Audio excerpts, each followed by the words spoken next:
बिस्मिल्लाहिर्रहमानिर्रहीम। अस्सलाम वालेकुम स्टूडेंट्स। आज हम MGT 101 मिड टर्म प्रिपरेशन करेंगे, जिसके अंदर कंप्लीट चैप्टर 1 से चैप्टर 6 तक के तमाम MCQs विद कंसेप्ट शेयर किए जाएंगे, प्लस आपके तमाम short question and long question इस वीडियो के अंदर कवर किए जाएंगे। तो ये कंप्लीट पोर्टल आप मुझसे हासिल कर सकती हैं। डिस्क्रिप्शन में मेरा व्हाट्सएप नंबर दिया गया है। सबसे पहले हमारे पास MCQ है, what is the primary function of financial accounting. तो फाइनेंशियल अकाउंटिंग का प्राइमरी पर्पस क्या होता है? To systematically record, summarise and report business transaction. बहुत इंपॉर्टेंट है स्टूडेंट। हमारे पास 3 चीज़ें होती हैं: रिकॉर्ड करना, समराइज करना और बिजनेस ट्रांजेक्शन की रिपोर्ट को बनाना। तो अकाउंटिंग इज़ डिफाइन, अकाउंटिंग की डेफिनेशन क्या है? Is define as a systematical process of recording, summarising and communicating financial information about an economic entity, which concept state that a business is completely separated and distinct from its owner। तो ऐसा कौन सा concept है जो हमें कहता है कि हमारा जो बिज़नेस है वो कम्प्लीटली सेपरेट है और डिस्टिंक्ट यानी कि बिल्कुल मुख्तलिफ है अपने ओनर से। स्टूडेंट, हमारा ऐसा कौन सा बिज़नेस होता है? उस बिज़नेस को हम एंटिटी बिज़नेस कहते हैं। Only transaction that can be expressed in term of currency are recorded in accounting. तो हमारी ऐसी ट्रांजेक्शन्स जिनको इन टर्म ऑफ करेंसी हम रिकॉर्ड करते हैं अकाउंटिंग के अंदर, ऐसी ट्रांजेक्शन को हम मनी मेजरमेंट कंसेप्ट कहते हैं। बहुत ज़्यादा इंपॉर्टेंट है आपके MCQ के लिहाज से भी, शॉर्ट क्वेश्चन के लिहाज से भी। Which of the following is considered an external user of financial information? External user हमारे पास फाइनेंशियल इंफॉर्मेशन का कौन होता है? तो इन्वेस्टर एंड क्रेडिटर। नेक्स्ट हमारे पास एक्सटर्नल यूज़र, तो स्टूडेंट ये इंपॉर्टेंट MCQ है। एक्सटर्नल यूज़र हमारे पास कौन कौन होते हैं? इन्वेस्टर होता है, क्रेडिटर होता है और टैक्स अथॉरिटीज़ होती हैं, जो क्या करती हैं? यूज़ करती हैं हमारी फाइनेंशियल स्टेटमेंट्स को डिसीजन मेकिंग के लिए from outside the organisation. Where manager क्या होता है? हमारा इंटरनल यूज़र होता है। तो 2 MCQ यहाँ पर कवर हो गए हैं। Which fundamental assumption that a business will continue its operation for a foreseeable future. तो हमारा ऐसी अजप्शन, फंडामेंटल अजप्शन जो किसी भी बिजनेस के ऐसे ऑपरेशन को दिखाती है जो हमारा फ्यूचर के अंदर भी चलने वाला है। तो ऐसी अजप्शन को हम क्या कहते हैं? Going concern. Which 2 are primary qualitative characteristics of useful financial information. Useful financial information की 2 करेक्टरिस्टिक्स कौन सी हैं? तो रेलिवेंस एंड फेथफुल रिप्रेजेंटेशन। बहुत इंपॉर्टेंट स्टूडेंट, अगेन ये आपके पेपर में रिपीट होता है और इनफैक्ट आपकी क्विज में भी आया हुआ है कि प्राइमरी जो करेक्टरिस्टिक्स होती हैं, क्वालिटेटिव करेक्टरिस्टिक्स, वो कौन सी होती हैं? Relevance and faithful representation. Next हमारे पास स्टूडेंट यहाँ पर देख सकते हैं, according to conceptual framework. Conceptual framework के अकॉर्डिंग क्या होता है? For financial information to be useful it must be relevant, provided a faithful presentation and what its purports to be presents। तो बेसिकली स्टूडेंट आपके पेपर के अंदर almost 12 MCQ होते हैं जो 12 नंबर के होते हैं, जबकि आपका 14 नंबर का सब्जेक्टिव होता है। तो इस लिहाज से हम तैयारी करेंगे। मैं एग्ज़ाम्स के लिए अलग से एक वीडियो बनाऊंगी जिसके अंदर आपको बहुत ज़्यादा MCQ कवर करवाए जाएंगे। यहाँ पर हम पूरे सिलेबस को ही लेकर चलेंगे। The fundamental accounting equation is expressed as. Fundamental accounting expression को हम किस तरह से प्रेजेंट करते हैं? Assets is equals to liabilities plus equity. बहुत ज़्यादा इंपॉर्टेंट है स्टूडेंट। फंडामेंटल अकाउंटिंग इक्वेशन आपकी शॉर्ट क्वेश्चन में भी पूछी जाती है, तो आपने इस चीज़ को याद रखना है। अब यहाँ पर देखते हैं कि हमारे जो एसेट्स होते हैं उसके अंदर क्या चीज़ें होती हैं? Business on asset financed by debit. अब हमारा डेबिट क्या होता है? लिबिलिटीज़ होती हैं और ओनर मनी कौन सी होती है? वो हमारी इक्विटी होती है। According to the rule of debit and credit an increase in asset is recorded as. Asset के अंदर इंक्रीज़ को हम क्या कहते हैं? अगर हमारे एसेट्स के अंदर इंक्रीज़ आ जाए, ज़्यादा हो जाए, तो उनको हम कहते हैं डेबिट।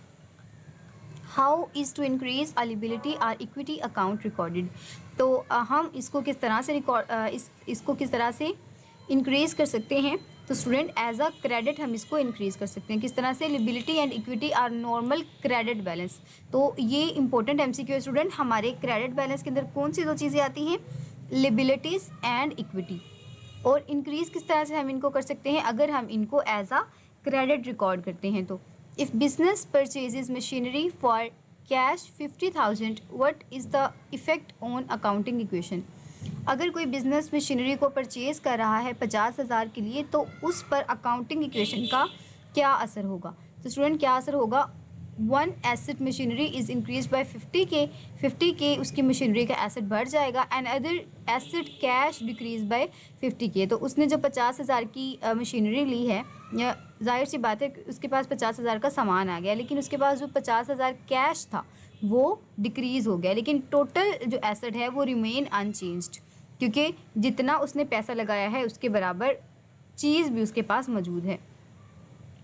तो ये इंपॉर्टेंट है। This transaction will only affect the asset side. सिर्फ एसेट साइड को इफेक्ट करती है। मशीनरी गोज़ अप, हमारी मशीनरी कहाँ पर जाती है? प्लस हो जाती है। And cash goes down, the overall equation remain perfectly balanced. The dual aspect concept of accounting mean. Dual aspect concept of accounting का मतलब क्या होता है कि every transaction has two fold effect and must be recorded in at least 2 accounts. क्या मतलब होता है कि हर ट्रांजैक्शन के हमारे पास 2 फोल्ड इफ़ेक्ट्स होंगे और हर एक अकाउंट के और हर एक को हम रिकॉर्ड करेंगे। किस तरह से? एटलीस्ट 2 अकाउंट्स, हर एक को कम से कम 2 अकाउंट्स पर हम रिकॉर्ड करेंगे। तो debt is a concept of dual aspect accounting. ये डेफिनेशन आपकी इंपॉर्टेंट है।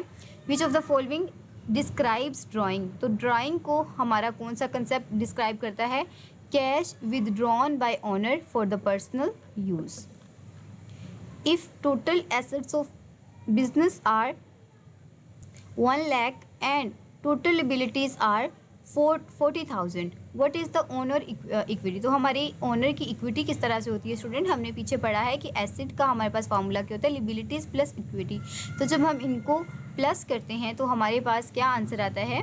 60,000। आई गेस स्टूडेंट यहाँ पर एक हमारा जो 100 है वो ये वाला जो ज़ीरो है ये नहीं आएगा, लेकिन अगर इस ज़ीरो को हम काउंट करें तो यहाँ पर भी हमारा एक ज़ीरो और आएगा। तो आप इसे करेक्ट कर लीजिएगा।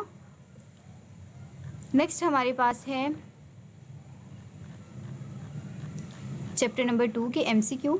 स्टूडेंट ये जो MCQ है आपके लिए इनफ नहीं है, क्योंकि आपके पेपर के लिए आपको काफ़ी सारे MCQ करने चाहिए। तो डेट्स वाई मैं आपके लिए अलग से एक वीडियो ज़रूर बनाऊंगी। Which book is use to record daily cash receipts and cash payment. तो ऐसी कौन सी बुक होती है जो हमारी कैश की रिसिप्ट्स को और कैश पेमेंट्स को रिकॉर्ड करने के लिए यूज़ की जाती है? इसको हम कहते हैं cash book. What is a contra entry in 3 column cash book. 3 column cash book के अंदर कॉन्ट्रा एंट्री क्या होती है? तो an entry involving both cash and bank accounts simultaneously depositing cash into bank. जिसके अंदर हमारे दोनों कैश और बैंक अकाउंट्स एक साथ आ जाते हैं, उनको हम क्या कहते हैं? Contra entry in 3 column cash book. Credit sales of goods are recorded in which book of prime entry. तो हमारे जो क्रेडिट सेल्स और गुड्स होती हैं उनको हम कौन सी बुक के अंदर, प्राइम बुक के अंदर किस तरह से एंटर करते हैं? As a sale day book, sales journal के तौर पर। ये चीज़ें बहुत इंपॉर्टेंट है स्टूडेंट। इस पोर्टल को अगर आप कंप्लीट कर लेते हैं तो आपका 70+ जो पेपर है वो सॉल्व हो जाएगा। लेकिन जिन स्टूडेंट्स ने अपना 100% स्कोर करना है उनको मैं यही एडवाइस करूँगी कि आप लेक्चर्स भी देखें, अपना हैंडआउट भी पढ़ें, और अगर आप ये दोनों चीज़ें नहीं कर सकती तो जो MCQ है वो मैक्सिमम तैयार करके जाएँ। Trade discount. तो हमारा जो ट्रेड डिस्काउंट है वो क्या होता है? A reduction in a catalogue price given for the bulk buying and is not recorded in a ledger account. Cash discount allowed or received. तो स्टूडेंट हमारा जो कैश डिस्काउंट होता है, जिसको हम डिस्काउंट अलाउड आर रिसीव कहते हैं, उसकी डेफिनेशन हमारे पास क्या है कि given for prompt on early payment of the account and IS recorded in the book. मतलब कि कैश हमारा जो डिस्काउंट होता है वो इनकरेज करता है हमारी क्विक सेटलमेंट को। किसी भी डेबिट की जो हमारी सेटलमेंट होती है उसको बहुत क्विकली डिसॉल्व करने के लिए या फिर उसको उतारने के लिए बहुत ज़्यादा इनकरेज करता है। They are strictly recorded as a discount allowed, तो हम स्ट्रिक्टली उनको एज अ डिस्काउंट अलॉड या फिर डिस्काउंट रिसीव्ड के तौर पर गिनते हैं। और डिस्काउंट अलॉड हम कहते हैं एक्सपेंस को, और डिस्काउंट रिसीव्ड हम कहते हैं इनकम को सॉरी। चैप्टर नंबर 4 है हमारे पास, व्हाट इज़ द लेज। तो हमारा जो लेज होता है वो क्या होता है, ये हमारे पास प्रिंसिपल्स की वो बुक है जिसके अंदर हमारे जो तमाम अकाउंट्स होते हैं, बिज़नेस के तमाम अकाउंट्स होते हैं, उनको एज अ सेपरेट अकाउंट हम डील करते हैं, जिनको सेपरेट अकाउंट्स को हम टी अकाउंट्स भी कहते हैं। बहुत इंपॉर्टेंट है स्टूडेंट, हमारे जो लेज होता है वो एक ऐसी प्रिंसिपल बुक होती है। सबसे पहले तो आपने याद रखना है ये प्रिंसिपल बुक ऑफ अकाउंट्स होती है, जिसके अंदर हम तमाम ट्रांजेक्शन को from the book of primary entry are posted into respective T accounts. अपनी एंट्री प्राइम बुक के अंदर से हम पोस्ट करते हैं उसकी टी अकाउंट्स के परस्पेक्टिव से। What process, the process of transferring entries from the book of prime entry from to the ledger account is called. अगर हम ट्रांसफ़र करें अपनी एंटिटीज़ को बुक ऑफ प्राइम एंट्री से लेज अकाउंट को, तो हमारे पास ये क्या होती है, ये हमारे पास पोस्टिंग होती है। What is a trial balance, तो ट्रायल बैलेंस क्या होता है, an internal statement showing the total debits and credit of all ledger account to check arithmetic accuracy. तो एक इंटरनल स्टेटमेंट जो शो करती है कि जो टोटल डेबिट और क्रेडिट है वो तमाम लेज अकाउंट्स की अर्थमेटिक एक्यूरेसी को चेक करता हो। If trial balance total agree debit is equals to credit, does it guarantee that there are absolute no errors in accounting record. अगर हमारा ट्रायल बैलेंस बराबर हो जाता है हमारे क्रेडिट्स के, तो क्या हमारे पास गारंटी होती है कि यहाँ पर कोई भी एरर अकर नहीं करेगा हमारी अकाउंटिंग रिकॉर्ड के अंदर? तो no, it's no only proves arithmetic accuracy, ये सिर्फ हमारी अर्थमेटिक एक्यूरेसी को प्रूव करता है। एरर लाइक ओमिशन और प्रिंसिपल कैन स्टिल एग्जिस्ट। तो हमारा ये जो एरर होता है ना कि हम कोई प्रिंसिपल छोड़ देते हैं या कोई चीज़ ओमिट कर देते हैं, ये स्टिल एग्जिस्ट करती है। An error where a transaction is completely left out of the accounting record is called. तो ऐसा एरर जिसके अंदर हमारी जो ट्रांजेक्शन होती है वो कम्प्लीटली लेफ़्ट आउट हो जाती है किससे, हमारे अकाउंटिंग रिकॉर्ड से, तो इसको हम क्या कहते हैं, error of omission. Recording the purchase of a fixed asset as a per day expense is called. तो अगर हम पर डे एक्सपेंस के लिहाज से जो डेली फिक्स्ड एसेट होता है उसकी एग्जांपल देखें तो हमारे पास कौन सी एग्जांपल होती है, error of principle. Which balancing of ledge account if the debit side total is greater than the credit side total, the account will be। अगर हमारा जो बैलेंसिंग लेज अकाउंट है, जब if the debit side total is greater, हमारा जो debit side है वो बढ़ जाए हमारे क्रेडिट साइड से, साइड के टोटल से, तो ये हमारे पास क्या होता है, ये हमारा डेबिट बैलेंस होता है। Which account is temporarily open to force a trial balance to agree when there is a unknown error. तो जब हम टेम्परेरली अपने अकाउंट को फोर्स करते हैं ओपन करने के लिए ताकि हम देख सकें कि हमारा जो ट्रायल बैलेंस है उसको हम एग्री कर सकें, अगर हमें लगता है when there is an unknown error कि कोई एरर आ गया है, तो हम किस तरह से उसे चेक कर सकते हैं, किस अकाउंट के थ्रू, तो हम सस्पेंस अकाउंट के थ्रू इसको चेक कर सकते हैं। The book keeper was instructed to make a contra entry of 250। एक हमारा जो बुक कीपर है उसने इंस्ट्रक्ट किया है कि कॉन्ट्रा एंट्री बना दो 270 की। He recorded it as a debiting the customer and crediting the supplier with 270। तो उसने रिकॉर्ड किया कि उसने डेबिट किया है अपने कस्टमर को और क्रेडिट किया है अपने सप्लायर्स को 270। तो what is the effect are net asset. तो हमारा जो नेट एसेट या फिर हमारा इफेक्ट है वो क्या होगा, ओवर स्टेटेड बाय 540। तो ये ओवर स्टेट हो जाएगा, क्यों, क्योंकि Contra should reduce both debtors and creditors, दोनों को उन्होंने क्या कर दिया है, रिड्यूस करवा दिया है बाय डूइंग द ऑपोजिट, उनका ऑपोजिट करके। Both assets and liabilities are overstated by double amount. तो इनकी जो हमारी एसेट्स हैं, उन लिबिलिटीज़ हैं और एसेट्स हैं, उनको डबल अमाउंट के साथ हमने यहाँ पर पुट कर दिया है, यानी कि ओवर स्टेट करवा दिया है।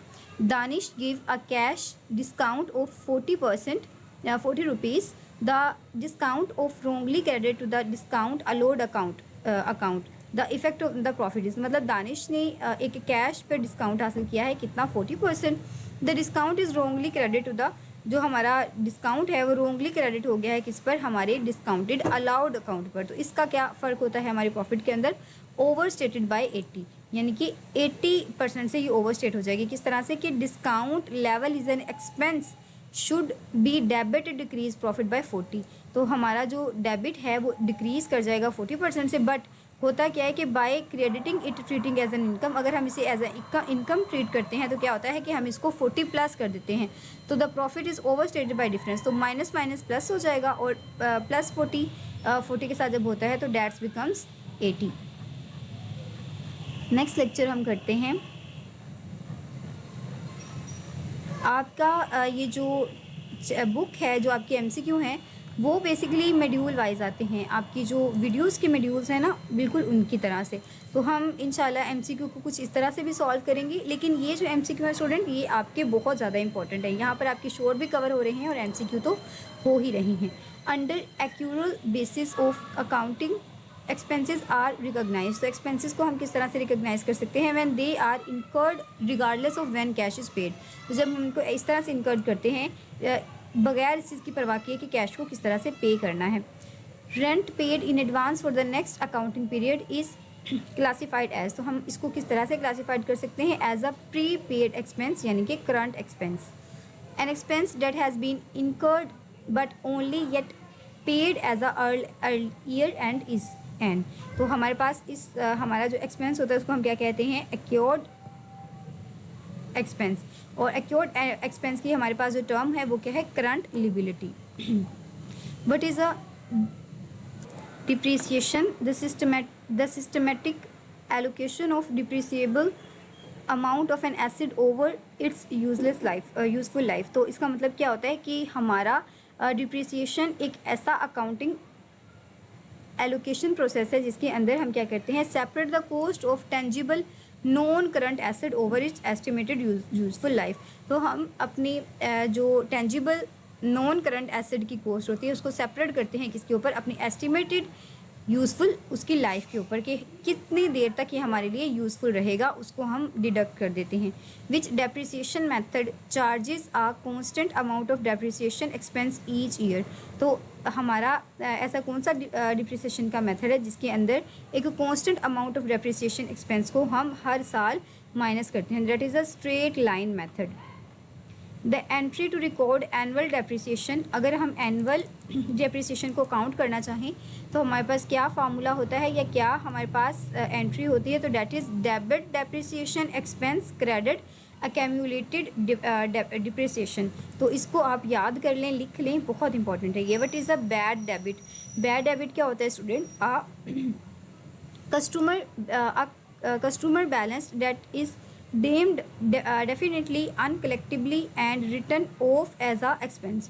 तो बैड डेबिट के अंदर क्या होता है कि कस्टमर का एक ऐसा बैलेंस होता है जिसको वो डैम करता है कलेक्टिवली एबल डेफिनेटली, उसकी जो तमाम रिटर्न ऑफ होते हैं उसके एक्सपेंसेस को क्या करता है, उसके एक्सपेंसेस को वो रिटर्न कर लेता है, रिटर्न ऑफ कर लेता है। स्टूडेंट यहाँ पर इसकी ईजी से डेफिनेशन है कि when credit customer goes bankrupt or refuse to pay. तो जब हमारा जो कस्टमर है वो उसका बैंक बिल्कुल खाली हो जाता है, दिवालिया हो जाता है या फिर वो रिफ्यूज़ कर देता है पे करने को, तो हम क्या करते हैं, the amount is return of as a bad debit. तो हम उसको एज अ बैड डेबिट लिख देते हैं, यानी कि हमें कोई इतनी खास उम्मीद नहीं होती कि हमें वो वापस मिलेगी या नहीं मिलेगी।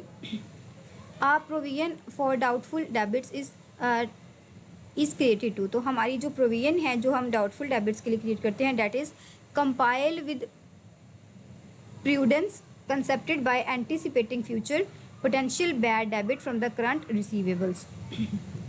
if unrecorded bad debit of 450 are discovered, अगर हम unrecorded debit यानी कि 450 को डिस्कवर करते हैं, how do they affect the calculated gross profit of 54,670। Student इसको किस तरह से हम अनरिकॉर्ड बैड को कर सकते हैं, प्रॉफिट डिक्रीजेज बाय, हमारी जो प्रॉफिट है वो डिक्रीज़ कर जाएगी 54,250 से, क्योंकि हम 420 को माइनस कर देंगे 54,670 के अंदर से।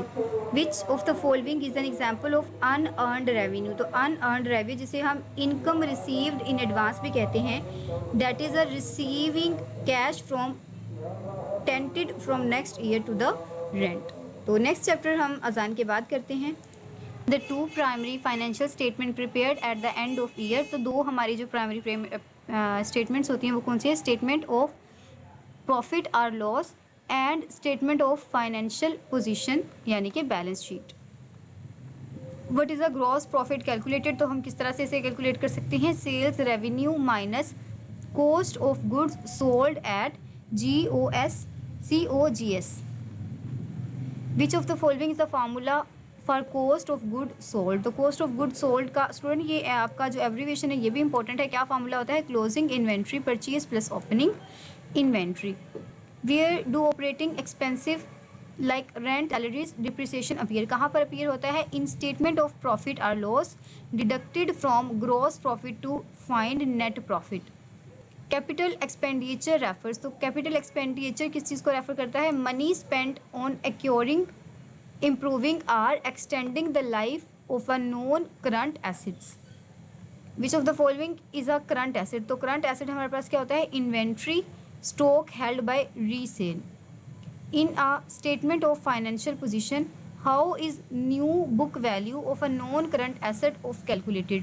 तो हमारे पास net book value क्या होती है या statement financial position के अंदर? Original cost minus accumulated depreciation. A 5-year bank loan would classified in a balance sheet as a non-current liability.